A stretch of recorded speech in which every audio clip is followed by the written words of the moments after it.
નમસ્કાર, હું જ્યોત્સનાબેન રાણા, ભરૂચ મહિલા ફોરમના પ્રમુખ.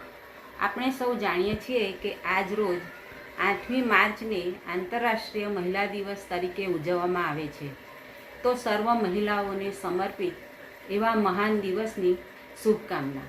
કહેવાય છે કે જિંદગીના રંગમંચ પર રિહર્સલ વગર દરેક ભૂમિકા સફળતાપૂર્વક નિભાવતું ઈશ્વરનું અદ્ભુત સર્જન એટલે નારી.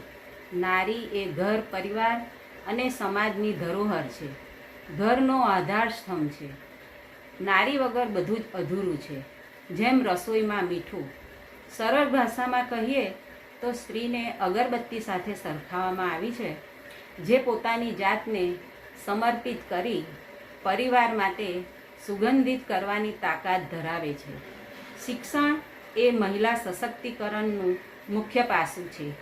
સરકારશ્રીના બેટી બચાવો, બેટી પઢાઓ એવા સ્લોગનથી આજે કન્યાઓમાં શિક્ષણનું સ્તર વધ્યું છે.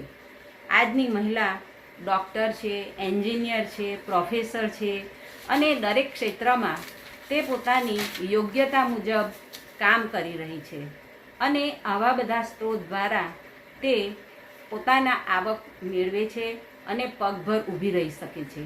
આજની સ્ત્રી એ રિક્ષા પણ ચલાવે છે, ટ્રેન પણ ચલાવે છે, પ્લેન પણ ચલાવે છે, બસમાં કંડક્ટર પણ છે અને સુનિતા વિલિયમ્સ જેવા જે અંતરિક્ષમાં જઈ અને દુનિયામાં દેશનું ગૌરવ વધાર્યું છે.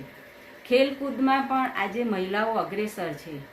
આ બધા સ્ત્રોતમાંથી એ સારી એવી આવક મેળવે છે, એટલે જ કહેવાય છે અને તે આત્મનિર્ભર બની છે. આજની સ્ત્રીઓ એ હાથમાં સ્કૂટી અને પર્સમાં ATM એ આજની નારી છે. ભારત સરકાર તરફથી મહિલાઓને લઘુ ઉદ્યોગો માટે લોન અને તાલીમ પણ આપવામાં આવે છે અને આમાંથી સ્ત્રી ઘર કુટુંબનું ભરણપોષણ કરી શકે છે. આમ સ્ત્રી એ પુરુષ એકબીજાના પૂરક છે.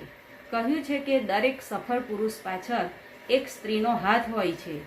માટે જ તેમની સાથે સન્માનજનક અને પૂર્ણ વ્યવહારથી આપણે એક સ્વસ્થ પરિવાર, સ્વસ્થ સમાજ અને સ્વસ્થ રાષ્ટ્રની નિમણૂક કરી શકીશું. જય ભારત.